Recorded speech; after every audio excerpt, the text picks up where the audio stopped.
Well, so every week I try to put on my little listening hat, figure out what I'm supposed to be talking about. This week I kept getting two things. I kept getting Charles Fillmore, and I kept getting Dharma and Karma. So you're going to get a talk about Dharma and Karma, and what Unity founders Charles and Myrtle Fillmore called divine order. A divine order. They were very clear in their teaching that we live in an orderly creation, an orderly universe. Not one based on random acts of chance, not one based on some sort of capricious or moody God, but one based on some underlying, lawful, orderly, intelligent movement. A movement that is primarily in consciousness or thought, but also takes place in form, shows itself in form. And they call that form, that underlying form, a divine order. Now the first two words I use, Dharma and Karma, are getting more common as Eastern teachings make themselves known. They're Sanskrit words. They actually come from about the same time as the Old Testament teachings, maybe a little before. Dharma literally means spiritual laws, the underlying principles and laws that govern the operation of everything, through which creation comes into being and through which it is sustained. That is the Dharma of the Eastern teaching. It is a spiritual orderliness or law, literally out of the word law. And of course, we can also talk, sometimes we say, follow your Dharma, follow your personal experience of those laws working with you, those principles working with you, and trust into that. And of course, the word karma, which has lots of baggage attached to it nowadays in our culture, actually just means action. Period. Action.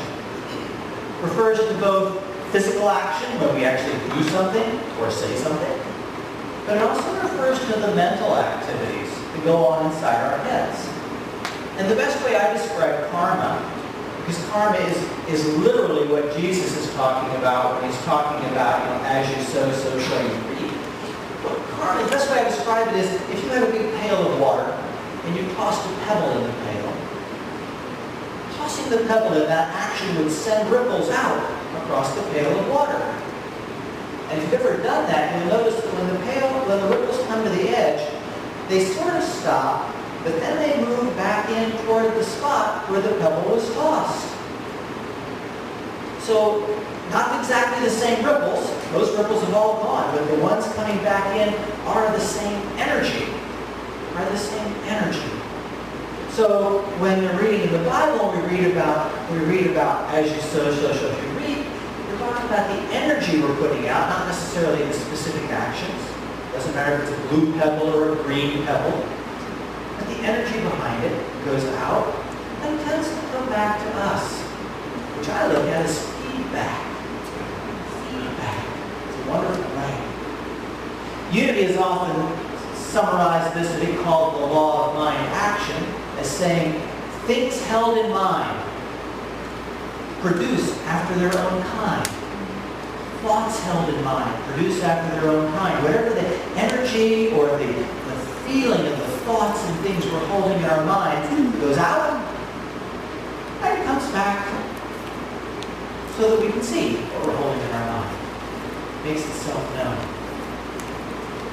What we often fail to consider, because these sound scary to some of us, is that these spiritual laws like Dharma and Karma and mind action and divine order are all really here to maintain the orderliness of the creation. Their whole purpose of all these principles and laws that we study that are actually out there operating, they are out there independent of us, although we're not independent of them. It's all to keep the universe and the order moving. Innately, they're positive things. They're positive forces that no matter how far we try to stray, they bring us back in. And then we get distracted over here and it brings us back in. It's actually healing, not punitive. In fact, in the Gospel of Mark, the earliest Gospel we have, Jesus reminds his followers, he says, pay attention to what you're hearing. The measure you give will be the measure you get. We're all pretty familiar with that. The measure you give will be the measure you get. And then he adds, and he says, but you know, more will be given to you. But more will be given to you. So we not only reap what we sow, we not only get back based on what we're able to do and put out into the world, but as he notes, more is given to us. More is provided for us. More resources, more good, more love, more encouragement. It comes to us automatically from our source. We're not totally on our own. You'll often hear me say, we live in an intelligent and a self-correcting universe. And so no matter how far we try to stray from the underlying spiritual order, the divine order that's always present here, it will always respond in ways that bring us back home, to bring us back to ourselves, into right alignment with the creation that's here. It preserves that underlying wholeness and harmony. That's the function of Dharma, Karma, and divine order. What it's doing for us. Now, Charles Fillmore often spoke and wrote about the working of divine or spiritual law and how we might begin to work with it. He believed that built into our very spiritual and physical being was the capacity to notice and to sense these laws or principles and to work with them. So according to Charles, our work here, if we're trying to grow spiritually, was to meditate on these underlying principles, to learn about them, and to begin to sense them in our life, so we would use them to guide and inspire us. He talked about what he called powers, spiritual powers. This was not like magic powers that you read about in stories or comic books that some person has and someone else doesn't. He said we have basically natural capacities. He used the word powers that are built into us to help us connect with these underlying laws and principles. And so later in his life, his second wife, Cora, put together a little book called The 12 Powers. The 12 Powers is a collection of some of the talks and writings he gave about those, one for each of the 12. You'll find references to his idea of spiritual powers innate in us in some of his other writings as well. Now, Charles' list of spiritual powers totaled 12, one for each of the 12 disciples of Jesus. That's how he saw it. He believed that as we learn to connect with those innate spiritual capacities or powers in us, as we learn to call them into our awareness, that we would have a similar experience to what Jesus had when he called his disciples to it. That's the metaphor Fillmore saw. He saw that as Jesus called his disciples to him, his Christ nature shone forth. And he was seen in that way. And he says as we call forth those spiritual capacities that are in us, connect with them, then that same Christ nature that was present in Jesus will show up in our lives in the way we're designed to have it show up. That was his spiritual goal.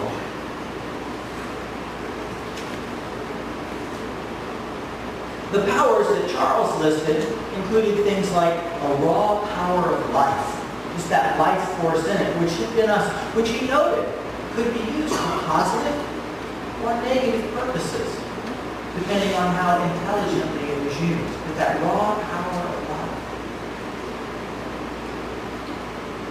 He also noted that we had powers like, he named them things like imagination, our ability to pick up images from the mind of God or from creation, to get images or ideas in our mind, and then to bring those into manifestation.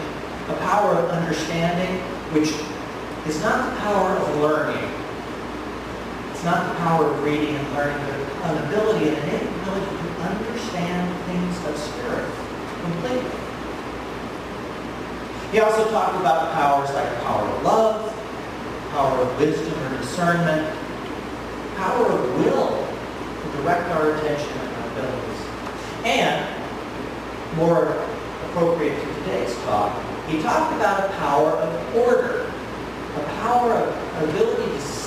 that divine order that's present all around us as a natural capacity that we have to know what's going on around us and where our place is.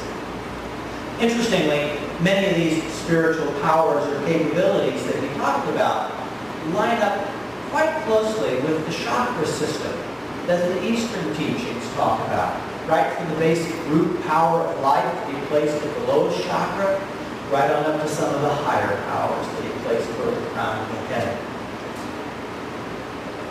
Now, when Charles talked about divine order and that power to understand or perceive the order that's going on around us, even though our human eyes might not show it to us, he found that in the area of the stomach around the navel, in the gut, which I thought was interesting because it wasn't an intellectual power, it wasn't a head-type power.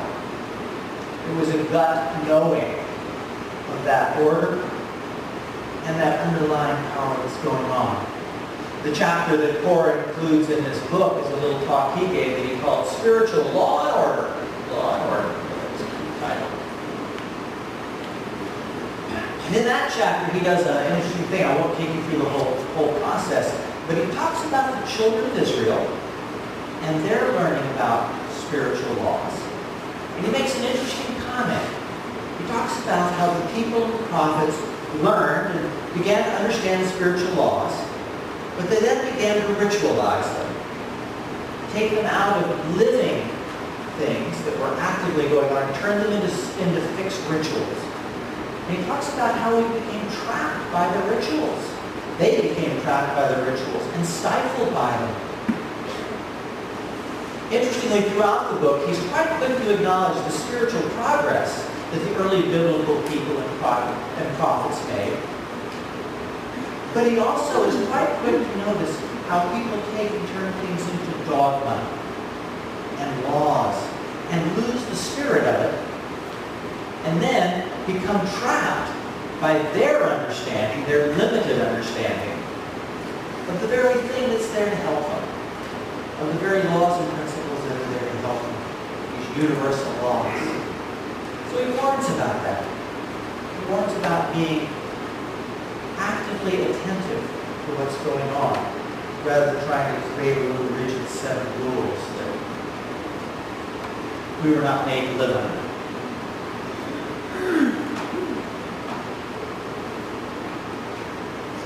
We do live in an orderly and a lawful universe, but it moves in conjunction with higher order laws, not the ones that our minds try to make up. You know, the rules and laws we try to make up so we can keep everything the way we want it, the way we think it should be, the way we think the other people should be. The universe operates at a higher order of law. And if we're trapped at the level of ego and personality and trying to operate at that level, we're going to be stifled, and that's what he's saying earlier. We'll be driven by fears and cravings, and we'll be caught up in competitions and believing that, well, if I'm to get, I'm sorry, you just have to lose. That's just the way it is. We'll have those thoughts come up, which aren't true, but we often think them. Only as we shift to a higher order of awareness, to a level of higher divine mind, can we move beyond those lower order thoughts and get to a place where we realize that it is possible for everyone to have plenty, that it is possible for everyone to succeed, that it is possible to be here and have nobody left behind, no losers, period. I always say you can tell when something is a God idea because it's always win-win. Never turn into a God idea that wasn't win-win. That's just the way they work. Moving to that state, moving to that level of awareness is, I believe, what Jesus was talking about when he talked about the kingdom of God. Because when we read in the Bible, we read the words kingdom of God, we think of a kingdom with a king, and we think of the physical part. The words that he uses in the Greek that are translated as kingdom of God actually refer to what it would be like if God was running the show, as opposed to your ego. Think about that. What would your life be like if God was running the show? Rather than your little worried personality, or your ego that needs all the attaboys or attaboys. what he's referring to. And as Fillmore says, as we begin to connect with our ability to perceive that greater order that's going on here throughout creation and to get in alignment with it, we actually begin to move into that state. We actually begin to shift into that state. Now, the Eastern teachings, to give us the words Dharma and Karma, also talk about learning to move into higher and more beautiful realms of being. Interesting. They don't use the word kingdom of God, but what they do talk about has an almost identical parallel to what happens for us when we follow the Jesus teachings or the biblical teachings. They suggest very similar things, keeping your attention focused on the thought of God, or the thought of a divine presence here with us. Studying and meditating on sacred texts, inspired writings, using those to inspire yourself, and of course being compassionate and caring for those around you. They all say that as we put forth those efforts, as we do those things, we begin over time to shift, first in awareness and then in experience, to higher or more divine levels. Now, I know if you talk about this with a lot of your friends, some of them express a lot of confusion or frustration over this, over these ideas of laws of karma, laws of mind action, laws that assure that whatever we do, whatever we're thinking or holding, has effects. They don't like to talk about that. These laws are things that we actually learn to work with. But for some people, it feels a little overwhelming, like too much information. I didn't want to know that. I just want to go through my life and not have to think about that. Or, geez, what if I've already done so much bad stuff that I can never have a good experience because I've already done so much bad stuff? That's your ego chattering away. That's your personality. That's your little fearful, worried mind. Others simply think it sounds too complicated. Both of those ideas are misperceptions, literally based on ego and fear. We can begin to, if we can actually begin to accept, I guess, the effects that we experience, that, our experience of life in general. Just look at it this way. Your personal experience of life. If you can begin to accept that experience that you're having today is an accumulation, at least in part, of the pebbles you've been tossing into the bucket and the ripples coming back. Not necessarily bad pebbles, maybe just some pebbles that weren't terribly enlightened. And the ripples coming back, you can begin to notice what's going on. And you can also begin to notice the pebbles you're tossing in today. Right? Because the pebble you toss into the bucket today, covered with love, covered with kindness, it's going to be sending back ripples. You're going to appreciate tomorrow and the next day. And the pebble you tossed in 20 years ago that made a big splash, and sent a big splash back toward you that you didn't like, settle out. It's going to settle out. It doesn't have to keep going unless you keep splashing out. With a little wisdom, we can begin to notice that underlying movement of divine order, that divine wholeness that's going on around us. And then like intelligent sailors sailing our little boats, we can begin sailing with the wind. We can begin sailing with the order, the movement of creation. We can begin sailing in that direction rather than trying to row upstream or sail against the wind. It's all out there for us. It's out there for our good. I suggest that we begin thinking of this divine order or this movement as an intelligent movement of creation of which we're a part. An intelligent movement of creation which we're a part. And things like Dharma and Karma and laws of mind action, these are navigating tools and charts that we can use to help notice which way we're moving.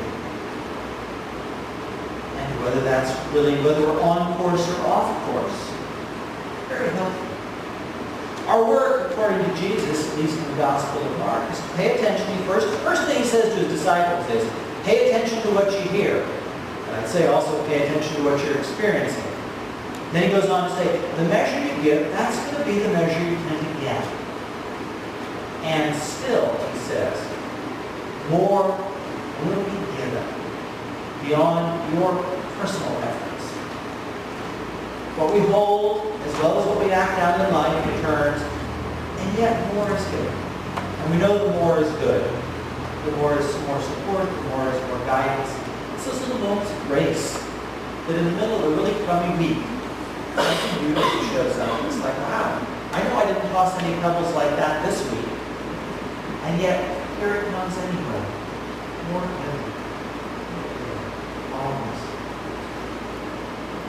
So, I just invite us to remember that our lives are not just about us. Keep that one in mind. Your life is not just about you. You're part of a larger movement of creation. Each of us is part of a larger movement of divine order that's happening all around us. And it is a loving, positive order. There is a higher intelligence, a divine mind, working in our lives, and even in the most minute details.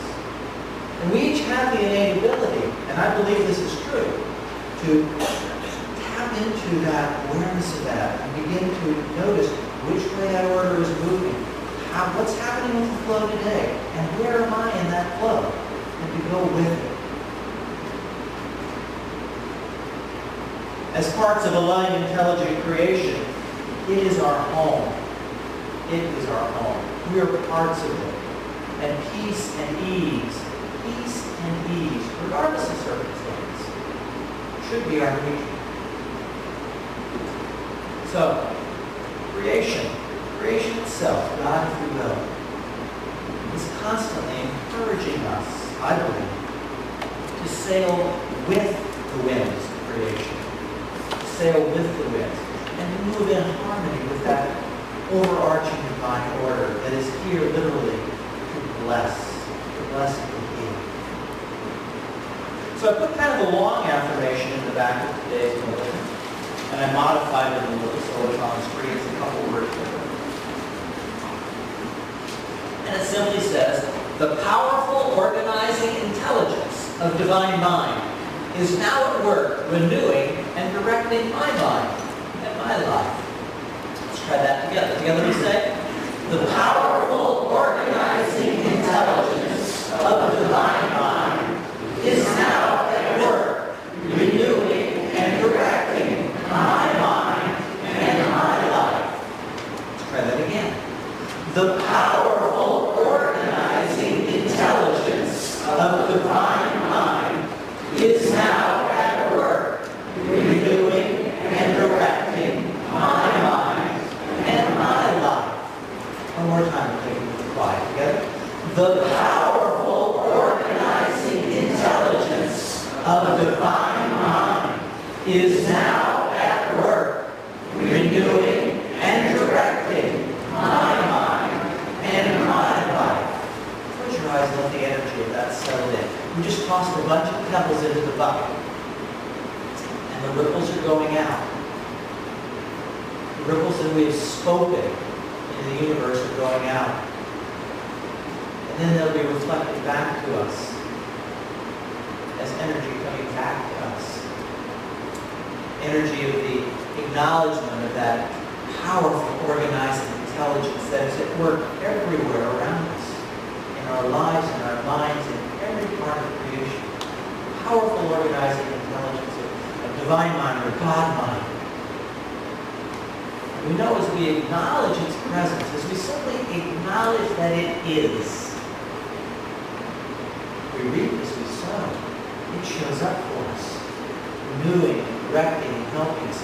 And it actually gives us more support.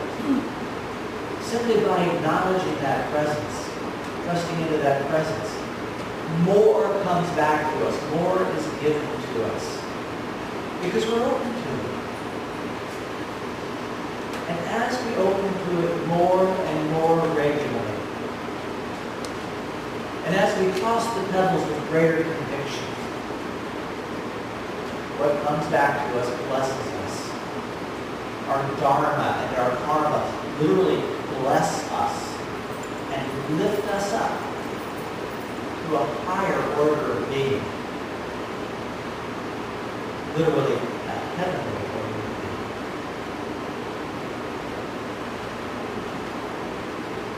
So let's affirm that again. Together we say, the powerful organizing intelligence of divine mind is now at work, renewing and directing my mind and my life. And one more time, some together.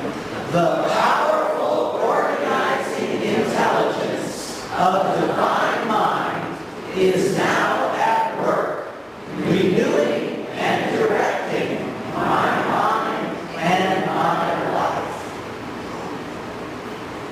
Enjoy the ripples coming back. And God. Imagine if you got up and did that a few times in the mirror each morning before you went out into your day.